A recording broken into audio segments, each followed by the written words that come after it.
नमस्कार। आज हम बात करेंगे पूर्व जन्म और कर्म योग के बारे में।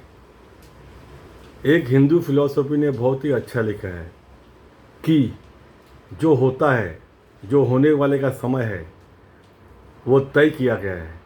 कुछ भी घटना घटती है अचानक, हम सोचते हैं अरे यार, हम ऐसा करते तो ऐसा नहीं होता, ऐसा करते तो ऐसा वैसा नहीं होता, लेकिन जो होना है वो तय है।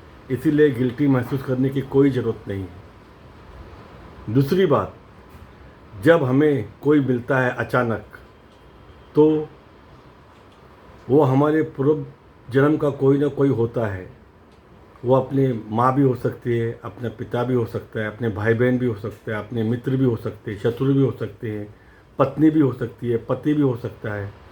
तो जो पूर्व जन्म से कुछ इच्छाएं पूरी न हो, तो उसके कारण वो अचानक इस जन्म में हमें कोई ना कोई अचानक अपरिचित इंसान मिल जाता है और चले भी जाता है।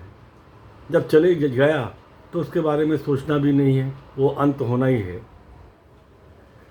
तीसरी बात है कि हम देखते हैं ब्रिज के नीचे छोटे बच्चे गुब्बारे बेचते हुए, सिग्नल पर भीख मांगते हुए।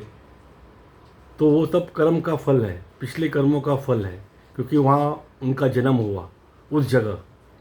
जो बड़े बड़े उद्योग गति में पैदा होते हैं वहाँ पे घर में, हम जैसे माँ बाप के घर में पैदा हुए मिडिल क्लास के इंसान, तो वो भी कर्म का फल है।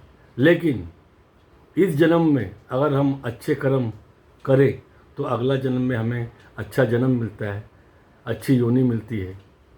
तो ये सब तय है, इसीलिए कुछ चिंता करने की ज़रूरत नहीं है। महाभारत में जब भीष्म माता बाण की नोक पर लेटे हुए मौत का इंतजार कर रहे थे, तो बेचारे सोच रहे थे, सामने श्री कृष्ण भगवान जी थे।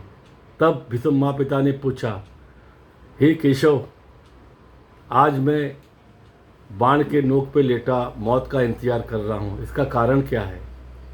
तब भगवान श्री कृष्ण ने कहा कि पितामह, आप पिछले 52वें जन्म में एक राजा के पुत्र थे और किशोर अवस्था में तुमने एक तीर मारा था जो एक छिपकली को लगा था, मतलब सरडा, जरा बड़ा साइज का छिपकली था, उसको लगा और आपके बाढ़ लगने के कारण वो नीचे गिरा। नीचे कांटों का झाड़ था और वो कांटों के झाड़ पर गिर पड़ा और अपने मौत का इंतजार कर रहा था। वही कर्म का फल आज आप भोग रहे हो। इसीलिए हमें मानव का जीवन मिला है, मनुष्य का जीवन मिला है। सबसे प्रेम से रहो। कुछ गलती होगी तो खुद पहले माफ़ी मांग लो और स्वधर्म और निस्वार्थ से कार्य करते रहो, क्योंकि हम इस पृथ्वी पर एक एक्टर की तरह हैं, अदाकार की तरह हैं, और हमें अपना रोल करके जाना है। रोल अच्छा हो बुरा हो, डायरेक्टर ऊपर बैठा है, इसीलिए सबका अंत है।